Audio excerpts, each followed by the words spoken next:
제가 목요일 날 서울대 입구 쪽에서 고신 측 이단 연구를 하는 목사님을 만났습니다.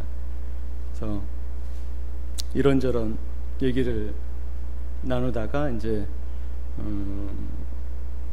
이필찬 교수, 그다음에 신현우 교수의 어떤 그런 사상에 대해서 말씀을 드렸죠. 그리고 이제 요한이 무슨 사기친 것이다, 뭐 이런 얘기를 들려드렸더니 이제 참 어이없어 하시고, 그다음에 이제 정말론 학회에 대해서 이제 기사를 이제 링크를 드리고, 그분이 쭉 보시더니 왜 에녹서를 인용하죠? 그러는 거예요. 그러니까 에녹서라는 것이 정경이 아닙니다. 그리고 외경도 아닙니다. 심지어는 에녹서는 위경입니다. 위경. 그러니까 정경, 우리가 39권을, 그러니까 66권을 가지고 있는 것을 정경이라고 합니다. 그 다음에 그 외에 카톨릭이나 성공회, 동방정교회 이런 데서 어떤 참고적 자료로서, 교회사적 어떤 참고 자료로서 사용하는 것을 외경이라고 합니다. 물론 우리 개신교는 외경조차도 인정하지 않습니다. 근데 이 에녹서는 어디에 해당하느냐? 위경에 해당합니다. 위경. 그러니까 외경도 아니라, 위경이라는 건 뭐냐면 위자가 가짜 위자입니다. 가짜 위자. 네, 그래서 전혀 어떠한 권위를 두어서도 안 되는 것을 말합니다. 그럼에도 불구하고 학자라는 사람이 위경의 에녹서를 예를 들면서 그런 주장을 하니까 이분이 이제 대뜸 하시는 말씀이,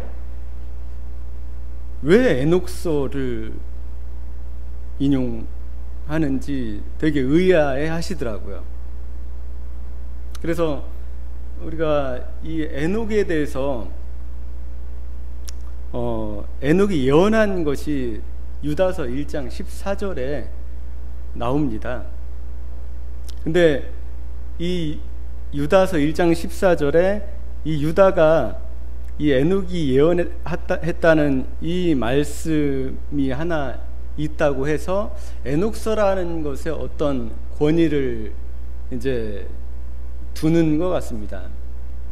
하지만은 이 에녹서라는 것은 유대인들에게 전혀 정경도 아닐 뿐 아니라 외경도 아니라 위경이라는 것이죠. 그러니까 유대인들은 이 말씀에, 에녹서라는 것에 어떠한 가치나 의미를 전혀 두지 않습니다. 특별히 이 구약을 우리가 이해하고 해석할 때 어떤 점을 우리가 주의해야 하냐면, 오늘 로마서 3장 1절의 말씀처럼 유대인의 특권이 무엇입니까? 그들이 하나님의 말씀을 맡았다는 것입니다. 여기서 말하는 하나님의 말씀은 구약을 가리키는 것이죠. 유대인들에게 주신 말씀이, 구약이 이 유대인들이 맡은 겁니다. 그래서 필사하고 서기관들이 그것을 필사해서 오늘 이 시대까지 보존이 돼서 우리에게 주어진 것이죠. 유대인들이 인정하는 이 구약 성경은 39권 외에는 없습니다. 그래서 이 예수님 십자가에 못 박히시고 난 후에 이제 초대교회, 특히 이제 기독교회가, 그러니까 기독교가 이제 왕성해졌을 때 이런 기독교, 특별히 이제 유대 땅 외에 이방 땅, 그러니까 이방 땅의 이 기독교계에서는 이 구약 성경에 여러 가지 외경들이 들어오기 시작했습니다. 그래서 이 유대인들은 AD 90년에 자기들의 정경을 확정합니다. 얌니아 회의라는 것을 통해서 우리는 이거 외에는 정경으로 결코 받아들이지 않는다라고 해서 오늘날 우리가 보고 있는 39권을 확정을 하게 됩니다. 그 이유가 무엇이냐면은 이 기독교계에서 이 주장하는 그리고 말하는 이 외경들에 대한 어떤 문제 제기, 그 다음에 문제 의식을 느꼈던 것이죠. 왜냐하면은 그 당시에 70인역이라는 것이 있었습니다. 우리가 70인역이라는 것에 대해서 꼭 알아둬야 될 필요가 있습니다. 왜냐하면 성경의 역사에서 70인역 아니면은 불가타, 제롬의 불가타 이런 것은 아주 필수적인 것입니다. 그래서 그거를 아주 간단한 것임에도 불구하고 그런 부분을 이해하지 못하면 이 성경의 정경의 역사에 대해서 정확하게 이해할 수가 없는 것이죠. 그리고 학자들이 이런 에녹서를 인용할 때 그것이 정경에 속한 것인지 외경에 속한 것인지 왜 에녹서에 권위를 둬서 어떤 자기의 주장을 하는 것인지에 대해서 이해하거나 비판할 수가 없는 것이죠. 그래서 이 유다서에서 보면은 에녹이 예언하였습니다. 이렇게 예언하였습니다. 에녹은 BC 언제적 사람입니까? BC 3500년 전 사람입니다. 거의 아담하고 같이 살았을 것입니다. 아담이 상당히 오래 살았기 때문에 아담과 같이 살다가 이 에녹이 죽음을 맛보지 않고 하늘로 이제 하나님께서 데려가십니다. 그 다음에 또 데려간 사람이 누구죠? 엘리야 있습니다. 또 신약에 또 있습니다. 누구죠? 카톨릭에서는 성모 마리아가 죽음을 보지 않고 하늘로 올라갔다고 얘기합니다. 그래서 이 세 분이 죽음을 맛보지 않고 하늘로 올라가신 분들이라고 합니다. 아무튼 이 에녹이 이제 그 당시에 예언을 했다는 것이죠. 근데 이 유다가 이 유다는 주님의 동생, 야고보의 동생이라고 자기를 소개하고 있습니다. 그러니까 예수님의 동생일 가능성이 높습니다.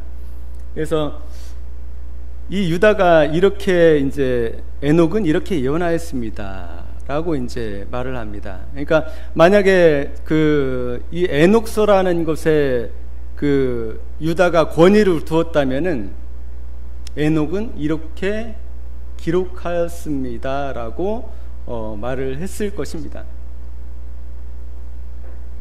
하지만은 이 유다는 에녹에 대해서 이렇게 예언하였습니다 라고 말을 함으로써 어떤 즉 에녹서라는 것, 그러니까 에녹서가 상당히 깁니다. 120장까지 있는 상당히 긴 위경입니다. 그런 위경에 어떤 권위를 둔 것이 아니라는 것이죠. 그런데 이제 사람들이 유다가 어떤 에녹서에 그것을 보고서 이렇게 말을 한 것 같은 이제 오해를 하게 되는 것이죠. 오히려 이 에녹서라는 것은 이런 에녹의 이 예언들이 구전으로, 그러니까 모세 시대 이전부터 구전으로 이 에녹의 예언들이 구전으로 전해져서 그 구전을 에녹서라는 권위의 이름으로 아마 어떤 혹자가 그것을 기록한 것이 분명할 것입니다. 그렇기 때문에 유대인들 중에 어떤 누구도 이 에녹서의 권위를 전혀 두지 않는 것이죠. 그리고 이 에녹서는 BC 150년, 그러니까 BC 2세기경에 작성되고 쓰여진 것이라고 생각되어지는 위경입니다. 말 그대로 가짜 가짜 성경? 성경이 아니죠. 가짜 소설책입니다. 그리고 우리가 알아야 될 것은 이 유다가 유다서를 쓸 때 이것이 어떻게 정경으로 받아들여질 수 있느냐, 그리고 이 유다의 그 에녹에 대한 예언이 왜 확실하고 정확하다고 할 수 있느냐, 그것은 오순절 성령의 그 계시를 통해서, 계시의 임재를 통해서 그 사도 바울이나 사도들이나 그리고 그 교회 모든 성도들에게 이런 그 예언에 대한, 그리고 그 계시에 대한 것들이 잘 알려져 있었기 때문에 그런 것이죠.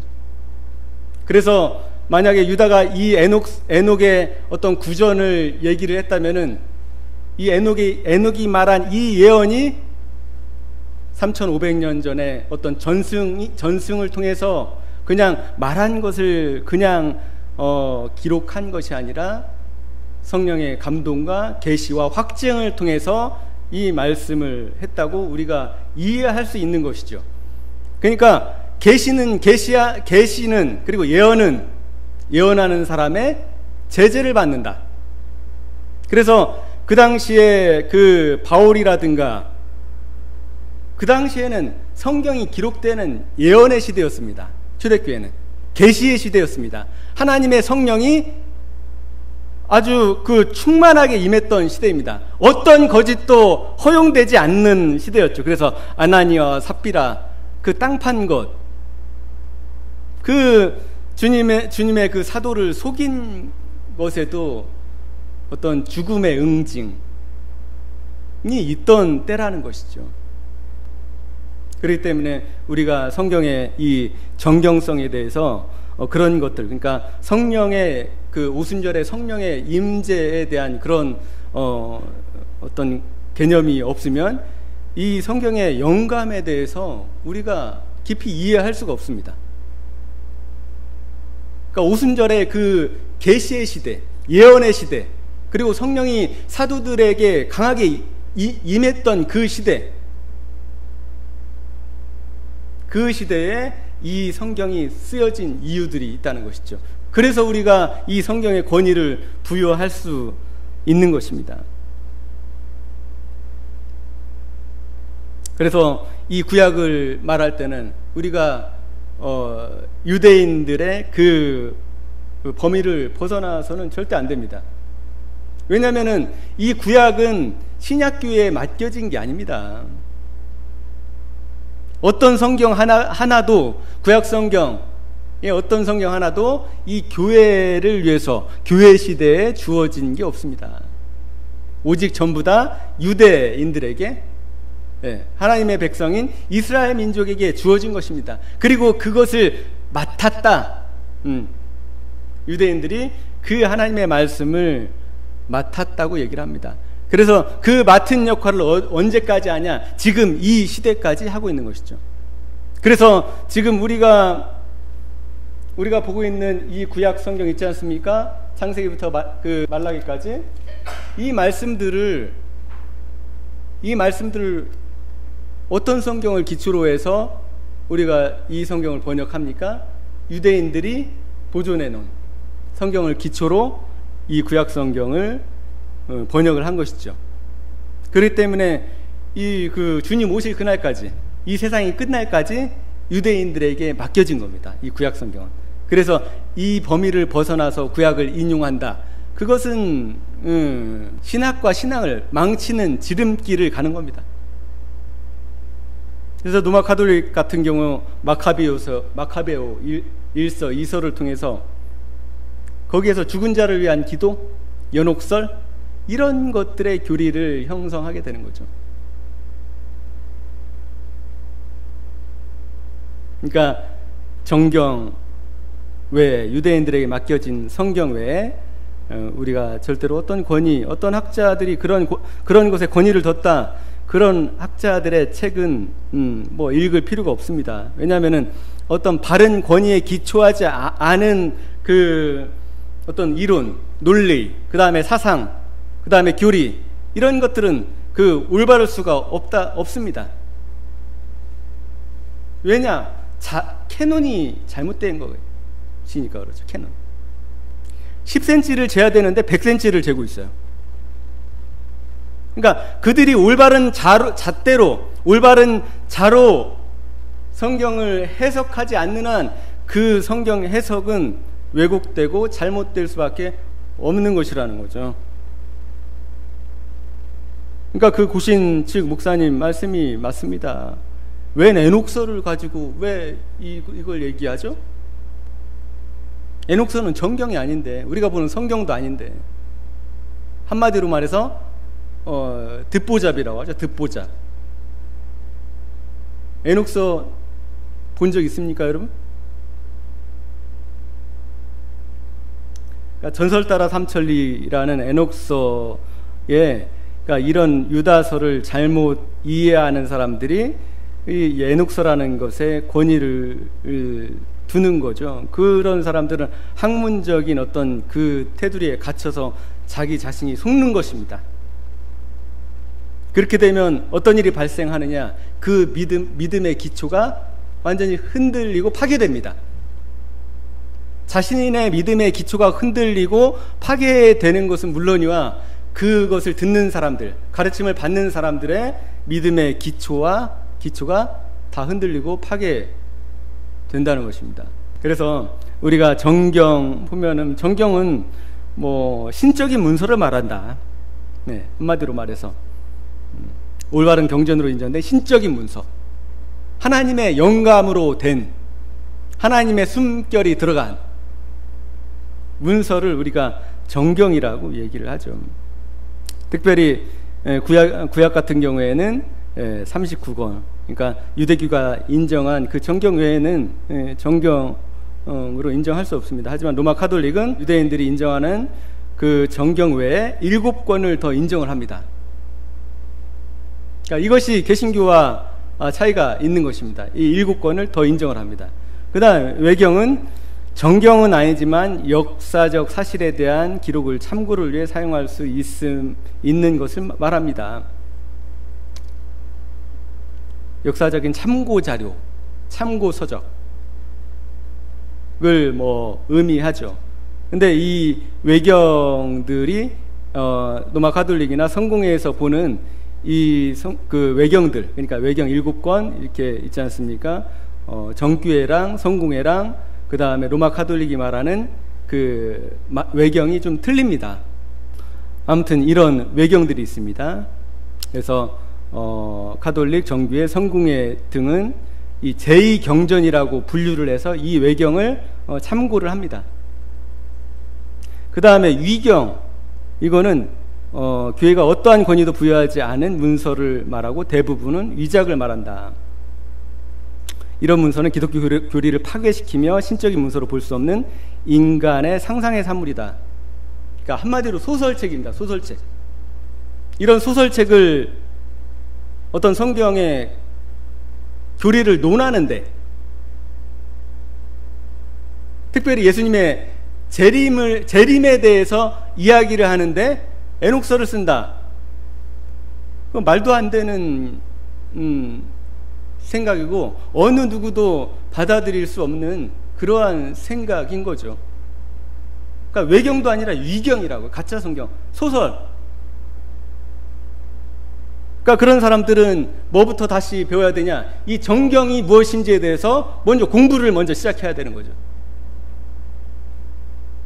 정경이 무엇이냐? 다음에 유대교는 39권, 특히 이제 구약에 대한 것을 얘기를 하면은 39권만 인정을 합니다. 그다음에 이것을 이제 율법서, 토라라고 하죠. 창세기, 출애굽기, 레위기, 민수기, 신명기, 토라라고 합니다. 예언서, 그다음에 성문서, 이런 식으로 해서 39권입니다. 개신교 또한 구약 39권입니다. 신약 27권입니다. 그래서 이제 총 66권을 얘기를 하죠. 근데 이 유다계 그리스도인과 이방계 그리스도인들이 함께 초대교회에서는 사실 히브리어 성경보다 그리스어로 된 70인역을 많이 사용했다. 합니다. 이 70인역이 또 나오는데 이 70인역을 이해할 필요가 있습니다. 원래 구약 성경은 어떤 언어로 기록되어 있는 성경입니까? 히브리어로 기록되어 있죠. 근데 이 568년에 그 바벨론에 의해 멸망당하고 이 유대인들이 그 세계 각지에 이제 흩어지게 됩니다. 그러면서 그 각지에서 본국으로 예루살렘으로 이스라엘로 모두 돌아온 것이 아니라 흩어져서 아이를 낳고 살게 됩니다. 그러면서 그러니까 유대 땅 말고 다른 지역에서 이 공동체를 이루면서 살게 되었습니다. 하지만 그들은 그러니까 디아스포라 1세대는 히브리어를 알았겠지만 2세대, 3세대가 될수록 이 히브리어를 정확하게 이해하지 못했겠죠. 왜냐하면 그 당시에 거의 사용했던 언어는 그리스어였기 때문에, 그죠? 그 그리스 제국이었기 때문에 그리스어를 사용했었죠. 그래서 이 유대인들이 알렉산드리아에서 이 70인역이라는 것이 만들어집니다. 왜냐하면은 이 알렉산드리아에 유대인들이 상당히 많이 살고 있었습니다. 그래서 그 그리스어로 우리도 그 히브리어 성경을 봐야 되겠다는 필요가 상당히 많아졌죠. 왜냐하면은 유대인들이 수십만 명이 알렉산드리아에 살고 있었다고 합니다. 그래서 유대인 72명, 유대교 랍비 72명을 데려다가 이제 그 그리스어로, 그러니까 히브리어 성경을 그리스어로 번역하는데 72명이 그것을 번역했다고 해서 70인역이라고 부릅니다. 여기에서 문제가 구약 성경에 문제가 발생하게 됩니다. 원래 처음에는 이 70인역이 어떤 것을 이렇게 번역을 했겠습니까? 유대인들의 인정하는 경전, 그러니까 39권만 이렇게 번역을 했을 것입니다. 하지만 나중에 여기에 유대인들이 참고로 사용하는 이 참고 도서라든가 아니면은 이 알렉산드리아 지역에서 좋은 솔로몬의 지혜서 같은 거는 솔로몬이 전혀 기록을 하지 않았음에도 불구하고 솔로몬의 지혜서로 읽혀지는 그런 것들이 이제 포함되고, 그러니까 그 잡다한 것들이 이제 그 70인역에 포함이 되게 됩니다. 그래서 그 잡다하게 들어간 15개의 이 외경들이 70인역이라는 그 안에 들어가게 됩니다. 보면은 유대교는 예수를 그리스도로 인정하지 않았다. 이에 예수를 그리스도로 고백하면서 그리스도로 번역된 70인역을 많이 사용하는 기독교에 대한 반기로 새로이 아퀼라 역본, 신마쿠스 역본 같은 그리스어 번역본을 제작했다. 하지만은 정통파 이 유대인들은 아퀼라 역본이나 신마쿠스 역본, 그리스어 번역본을 만들어서 자기네 것으로 사용을 했다는 것이죠. 정통파 유대인들은. 그것은 어떤 성경만 있겠습니까? 예, 정경만 번역이 돼 있었겠죠. 로마 카톨릭은 구약 성경을 제1경전과 제2경전으로 이제 나눕니다. 그래서 우리 그 개신교는 이 정경이 66권이지만 이 로마 카톨릭은 정경을 총 73권이라고 말합니다. 그러니까 제1경전, 제2경전이라고 하지만은 이 뒤에 뭐가 붙습니까? 경전이라는 게 붙죠. 경전. 예. 그러니까 개신교에서 경전은 39권 외에는 없는 것이죠. 그리고 그것을 외경이라고 부릅니다. 하지만은 이 로마 카톨릭에서는 그것을 정경이라고 부른다는 거죠. 정경에 포함을 시키는 것이죠. 외경이라고 하지 않습니다. 이렇게 해서 구약 성경은 총 46권이 됩니다. 그러니까 이따 한번 더 살펴보시면 우리가 이 70인역에 대해서 잠깐 살펴보겠습니다. 이 70인역이라는 것은 라틴어로 셉투아진타, 셉투아진트 뭐 이렇게 발음을 합니다. 의미로 단어에서 유래한 불리며 LXS라고 간략하게 표기합니다. 이 X가 원래 로마 숫자로도 10이지 않습니까? 그 다음에 X가 10이잖아요. 그 다음에 L은 라틴어에서 50을 가리킵니다. 그 다음에 50과 10 두 개니까 70이죠. 70. 그래서 LXX라고 70인역을 이렇게 간략하게 표기도 합니다. 70인역은 기원전 300년경에 번역되거나 집필된 고대 그리스어 코인에, 그러니까 일반 백성들이 통용되는 그리스어로 작성된 구약 성경을 말합니다. 그러니까 원래 구약 성경은 히브리어인데 히브리어에 익숙치 않고 볼 수 없기 때문에 만든 것이, 번역한 것이, 그리스어로 번역한 것이 70인역이다. 그래서 이 70인역은 상당히 중요한 이치를 차지하고 있기 때문에 뭐 신학을 했거나 안 했거나 이런 것들은 기본적으로 알고 있어야 됩니다. 잘 알려져 있는 사실대로 유대인들은 바벨론에서 포로 상태에 있다가 돌아온 후로 익숙했던 고대 히브리어에 대한 지식을 상당 부분 잊어버렸기 때문에 팔레스타인 등의 회당에서 모세의 책들이 낭독될 때면 갈대아어로 설명을 해주어야 하였다. 그러니까 자기네들의 언어를 70년 동안, 70년 만에 이스라엘로 돌아오잖아요. 70년 동안 언어를 사용 안 하면 그 언어를 잊어버릴까요? 잘할 수 있을까요? 대부분 잊어버리죠. 그리고 2세대, 다음 세대는 거의 그 히브리어에 대해서 잘 이해할 수가 없죠. 그래서 갈대아어로 그 당시에 사용됐던 갈대아어로 설명을 해주었다. 그 다음에 알렉산드리아에서 살고 있던 유대인들은 아마 히브리어에 대한 지식이 훨씬 더 적었을 것이다. 그러니까 알렉산드리아는 이집트 아닙니까? 네. 이스라엘과 너무나 멀리 떨어진 곳에서 오랫동안 살고 있었기 때문에 그들의 문화가 전부 다 그리스어 였기 때문에 이 히브리어가 익숙치 않았던 것이죠. 그래서 알렉산드리아에서 사용하던 그리스어였기 때문에 이 그리스어로 번역해야 될 필요가 있었던 것이죠. 왜냐하면 자식들한테 하나님의 말씀을 가르쳐야 되잖아요. 그렇잖아요. 당연한 거죠, 이건. 다음에 이집트 왕 프톨레미오스 2세, 그러니까 BC 285년 이때 쓰인 한 고관에 아리스테아스가 그 동생 필로그라테스에게 보낸 편지에 이 70인역에 대한 기록이 나옵니다. 근데 이 70인역에 대한 기록이 거의 없습니다. 유일합니다. 이 편지가. 그러니까 70인역이 언제, 어떻게, 누구에 의해서 만들어졌는지는 학자들마다 분분합니다. 의견이. 왜냐하면은 어떤 기록이 없습니다. 명확한 기록이 없어요. 그렇기 때문에 이 아리스테아스의 편지가 유일한 어떤 근거가 되고 있습니다. 하지만은 BC 300년 전에 거의 필요에 의해서 만들어졌다는 것이 학자들의 거의 일치된 견해죠.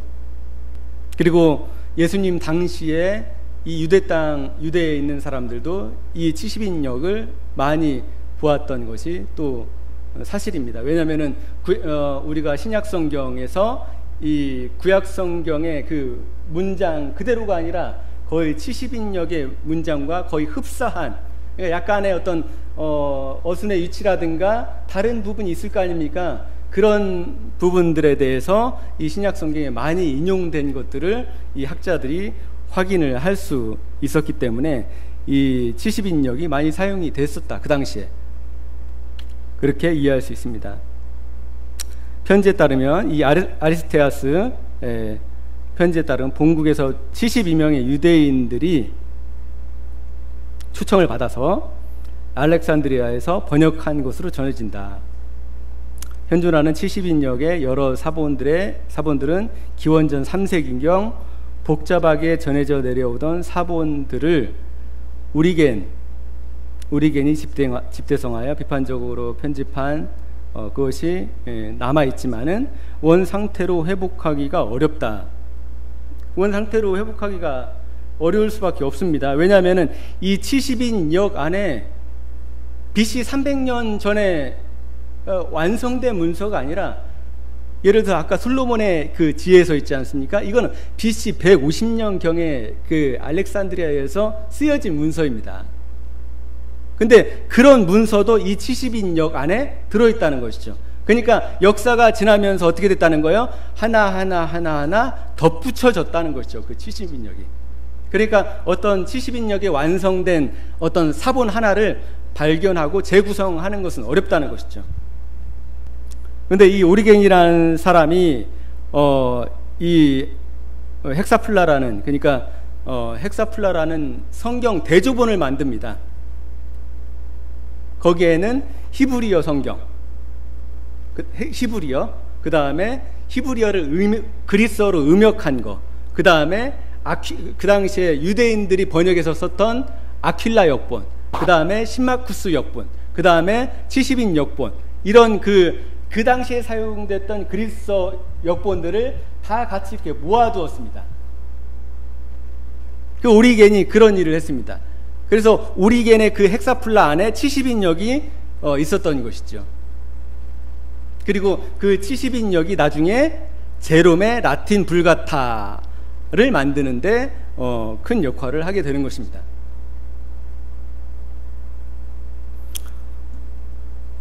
치시빈역에 대해서는 좀 복잡할 거 없습니다. 그러니까 BC 바벨론에서 포로된 사람들이 각지에 흩어져서 그리스어로 생활을 하기 때문에 그리스어로 만들어졌다.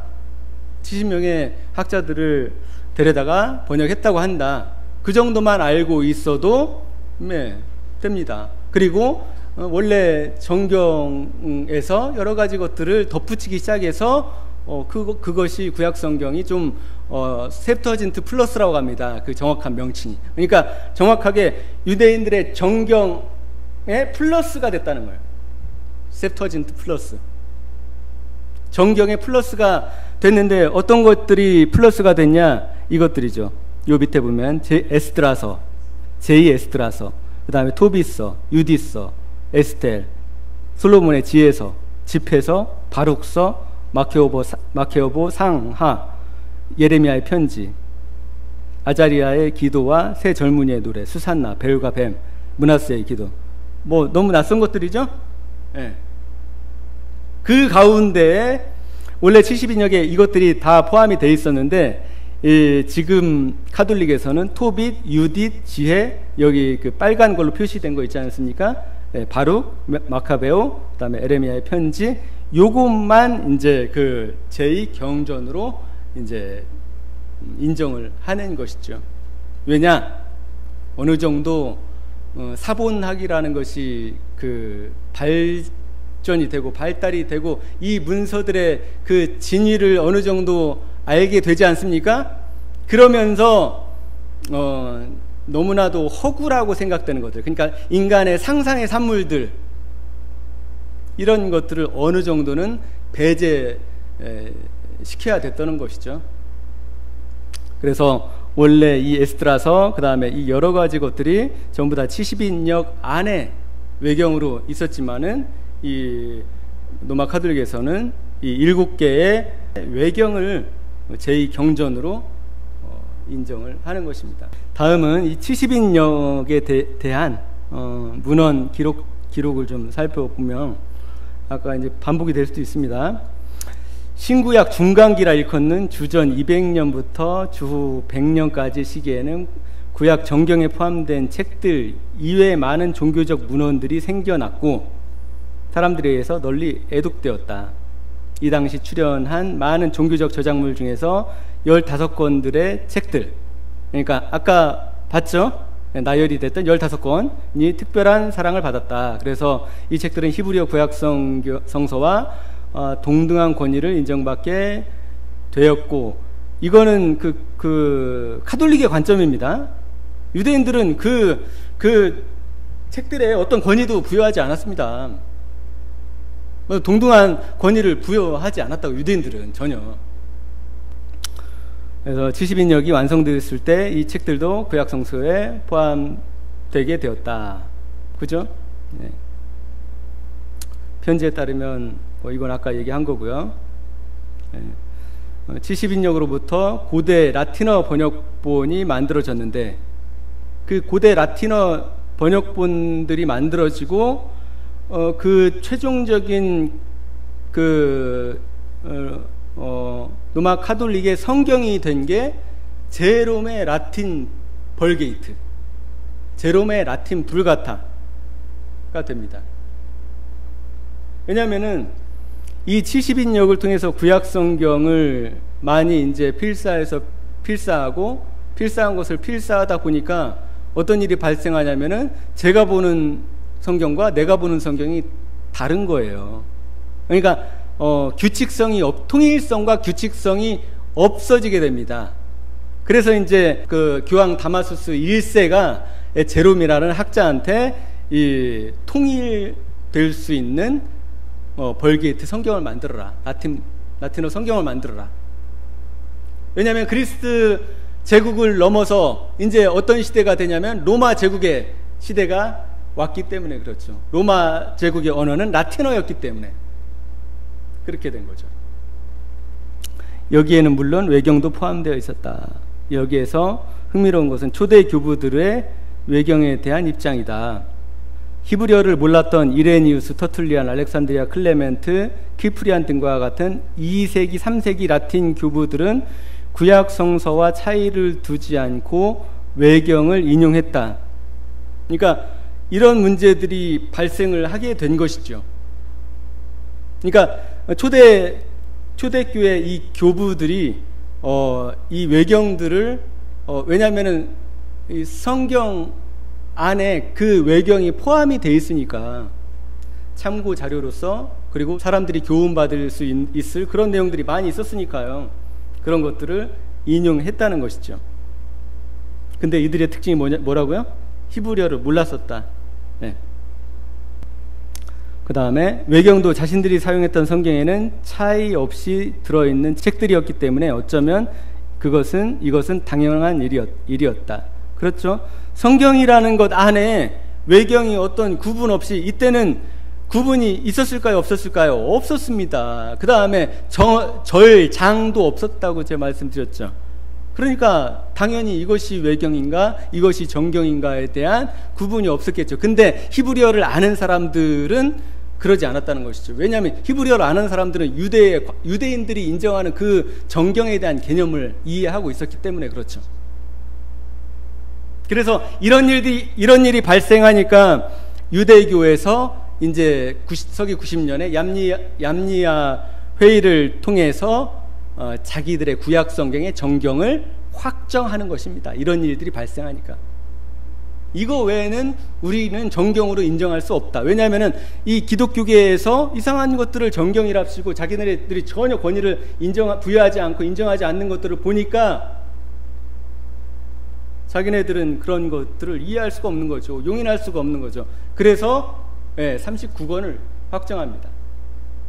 그리고 그러나 히브리어에 대한 지식이 있거나, 예를 들어서 오리겐, 제롬, 특별히 오리겐이나 제롬 같은 사람은, 제롬은 그 히브리어, 그리스어, 라틴어에 아주 그 능통한 사람이었습니다. 오리겐도 마찬가지였고요. 이런 사람들은 그 성경에 대해서 정확하게 알고 있었던 사람입니다. 오리겐은 누굽니까? 헥사플라를 만들었던 사람이잖아요. 그러니까 유대인의 성경. 그러니까 아까 헥사플라라고, 헥사라는 것은 6이라는 뜻이잖아요. 6단 대조 성경을 만들었다는 거예요. 그러니까 히브리어, 그 다음에 히브리어를 그리스어로 음역한 것, 그 다음에 유대인들이 사용했던 아킬라 역본, 그 다음에 신마쿠스 역본, 뭐 이런 역본들을 당연히 그 비교해 놓은 성경을 만들었기 때문에 유대인들은 이 기독교에서 사용하는, 이방 기독교인들이 사용하는 성경에 어떠한 권위도 부여하지 않고 있다는 것을 알고 있었다는 것이죠. 그 다음에 제롬도 마찬가지였습니다. 제롬이 라틴 불가타를 만들 때 이 제롬의 라틴 불가타에서 이 외경이라 불리웠던 15개를 완전히 제외시키려고 했었습니다. 제롬은. 근데 그거를 주교들이 강제로 명령을 합니다. 그거 집어넣어. 그거 번역해서 너 안 넣으면 안 좋아, 너. 이렇게 된 겁니다. 그래서 제롬이 그 외경을 번역할 때 이것은 외경이야 라고 엄청나게 아주 자세히 구분을 해놓습니다. 하지만은 후대의 그 구분은 사라집니다. 그러니까 제롬과 오리겐 이런 사람들은 이 유대인들이 말하는 정경이라는 개념에 대해서 아주 잘 알고 있었다는 것이죠. 그러니까 히브리어를 잘 알고 그 다음에 유대 학문에 대해서 한마디로 알고 있었다는 겁니다. 유대교 학문. 하지만은 이 교부라고 하는 사람들, 학자가 아닌 사람들, 그러니까 그냥 일반적인 교부들은 히브리어를 몰랐던 교부들 중에는 외경을 했었다는 것이죠. 그 다음에 유대교 경전의 한계를 알기 위해 노력한, 예컨대 사르디스의 멜리토, 소수의 교부들은 외경의 정경성을 인정하지 않으려 했다. 이러한 입장 차이는 4세기 이후 동방교회와 서방교회의 교부들에게서도 나타나는데, 오리겐의 영향 아래 있던 동방교부들, 그러니까 동방교부들, 특히 예루살렘 중심, 그러니까 예루살렘은 어떻습니까? 히브리어에 대해서 아는 학자들이 당연히 많겠죠. 그리고 그 유대교 전통들을 너무 잘 알고 있죠. 그러니까 예루살렘의 시릴, 나지안주스, 이 지역 이름입니다. 나지안주스의 그레고리, 임필리오키우스는 외경이 포함되지 않은 구약성서 목록을 작성할 정도였는데, 반해 서방교회 어거스틴은 구약성서와 차이가 없는 듯이 외경의 책들을 자주 인용했다. 이 어거스틴 때문에 이 외경이 지금까지도 정경 안에 들어가 있는 겁니다. 어거스틴은 히브리어도 몰랐고요. 어거스틴은 그리스어도 몰랐습니다. 어거스틴은 오직 알고 있던 언어는 라틴어밖에 몰랐습니다. 그래서 이 어거스틴에 의해서 저번 한 2주 전인가요? 제가 367년에 라우디게아 공의회에서 요한계시록이 제외됐었다, 정경을 확정하는데 그 얘기 했었잖아요. 네. 그때 이제 그 당시에 어거스틴이 이제 칼타고 공회에서 이제 이런 정경을 확립하는데 아주 가장 강력한 역할을 합니다.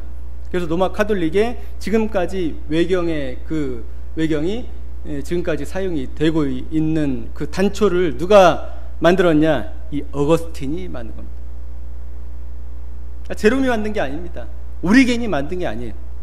그들은 모두 이 유대인들의 그 전통과 역사, 이 유대인의 전승, 이런 것들에 대해서 잘 알고 있었죠. 그래서 이 외경에 어떠한 권위도 두어서는 안 된다는 것을 잘 알고 있었습니다. 이 어거스틴 같은 이 사람은 이 안 좋은 신학, 교리, 안 끼는 데가 없어요. 모두 다 낍니다. 비성경적인 모든 교리에 어거스틴이 다 들어가 있습니다. 다음은 우리가 예를 들어서 솔로몬의 지혜서를 한번 살펴보면, 이것은 이제 솔직히 상당히 수치스러운 일이죠. 여전히 이 솔로몬의 지혜서가 이 카톨릭에서는 제2경전으로 이제 사용을 하고 있습니다. 근데 이제 에드워드 기번의 로마 제국 쇠망사를 보면, 에드워드 기번은 가장 권위 있는 그 문서라고 보면 됩니다. 로마 제국 쇠망사는 에드워드 기번은 모르는 사람이 없을 정도로 가장 신뢰성이 있는 문헌입니다. 그들은 아테네 현인, 그러니까 플라톤의 신학 체계를 열정적으로 수긍하여 부지런히 연구했다. 그러나 자신들의 빈곤한 과거를 솔직히 고백한다면 민족적 자부심이 손상될 것이기 때문에 뻔뻔스럽게도 이집트 학자들로부터 훔쳐온 지 얼마 되지도 않은 금과 보석을 자기 선조들의 신성한 유물이라고 주장했다. 그리스도가 탄생하기 100년 전쯤 알렉산드리아의 유대인들이 쓴 한 철학 논문은 플라톤 학파의 문체와 견해를 명백히 보여주고 있음에도 불구하고 만장일치로 귀중한 유품인 솔로몬의 지혜라고 인정받았다. 각 주를 보면은 솔로몬의 지혜는 수많은 교부들이 솔로몬의 작품으로 받아들였다. 히브리어 원어가 존재하지 않는 점 때문에 부인되기도 했지만 불가타 성서 나머지 부분과 함께 트렌트 공회의 인가를 얻었다.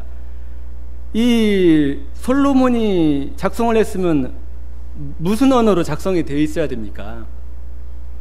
히브리어로 작성이 되어 있어야 되겠죠. 그리고 솔로몬이 이것을 저작했다면은 이 유대인들의 경전에 반드시 포함이 되어 있었을까요? 없었을까요? 근데 겨우 그 BC 100년 전에 이 그리스 철학이 왕성하게 발전했을 때 그때 만들어진, 그러니까 유대계 알렉산드리아에 사는 철학자에 의해서 만들어진 철학 논문이라고 하죠. 에드워드 기번은 철학 논문. 이것이 기번은 플라톤 학파의 문체와 견해를 명백하고 보여주고 있는 뭐라고요? 철학 논문이다. 그것이 교회 사람들이 무엇이라고 그 말들을 했다고요? 다 교부들이 이건 솔로몬의 지혜서야. 그래서 지금도 이름이 솔로몬의 지혜서입니다.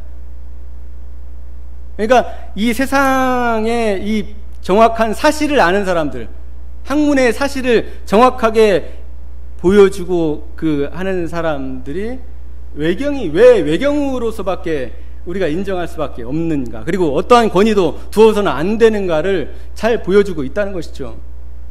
이거는 기독교의 산물도 아니고 그 다음에 유대교의 산물도 아니고 어디의 산물이에요? 그리스 철학의 산물이라, 철학의 논문이다. 그것이 기독교회 안에 들어와서는 뭘로 자리 잡고 있어요? 하나님의 말씀. 이런 말도 안 되는 일들이 교회 안에서 기독교 2000년 동안 아무런 여과 장치나 여과 장치 없이 다 그렇게 서로가 서로를 속이고, 그리고 모른 채, 방치한 채 그것을 솔로몬이 지은 지혜서라고 이제 열심히 받아들여서 읽었다는 것이죠. 이것이 이 솔로몬의 지혜서에 대한 에드워드 기번의 말입니다. 그 다음에 이 바보 같은 이 어거스틴은 또 자기 책에서 이렇게 얘기합니다. 사세가 이러함으로 지혜서의 판단을 부정해서는 안 됩니다. 솔로몬의 지혜서, 저 책은 오랫동안 그리스도 교회에 대해서 성경 봉독자들이 읽고 신자들, 감독이야 낮은 평신도 수도사와 학습교인의 얘기까지 들으면서 하나님의 권위에 대한 것과 같은 경의를 표시했고, 또 그것이 당연했습니다.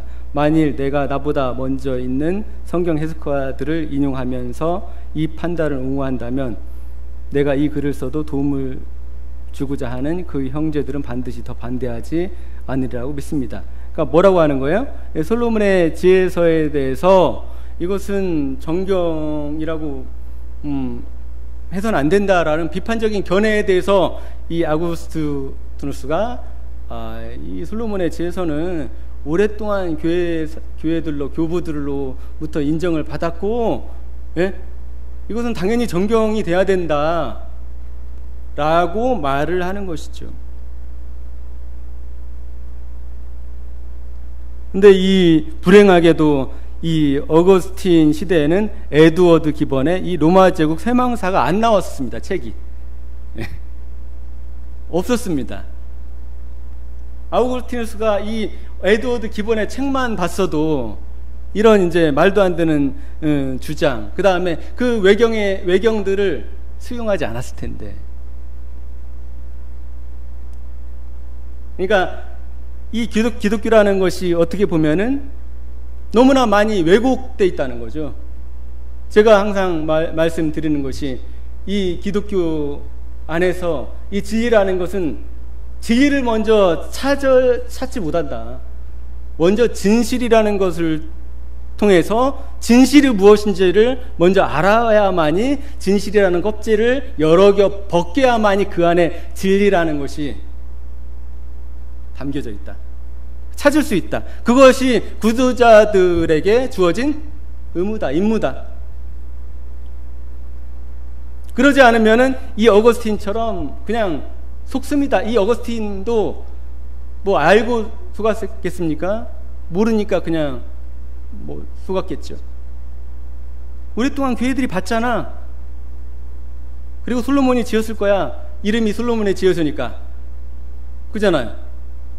그러니까 기독교 안에서 들어와 있는 이 신학이라고 불리워지는 거, 그 다음에 교리라고 불리워지는 거, 그 다음에 이 성경, 진리, 이 모든 것들,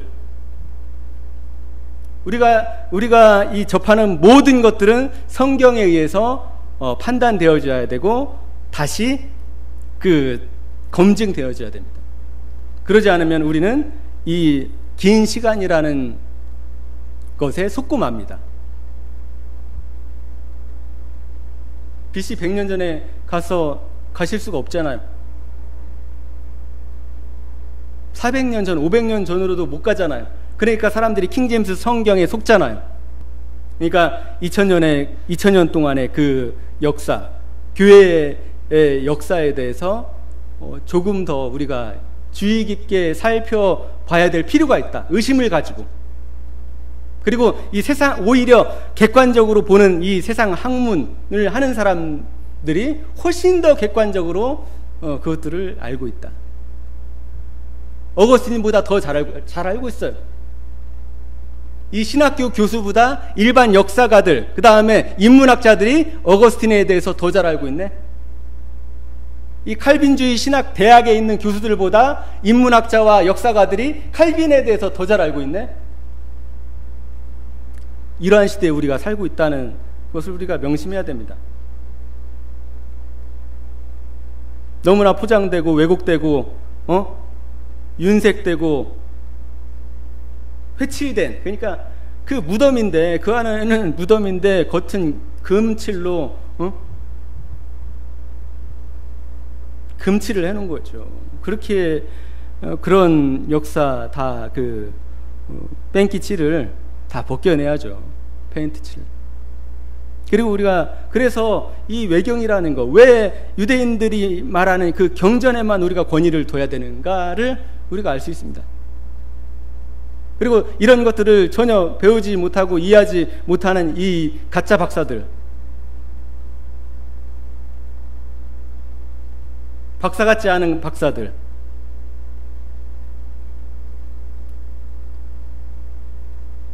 그런 사람들을 철저하게 무시해줘야 될 필요성이 있는 것이죠.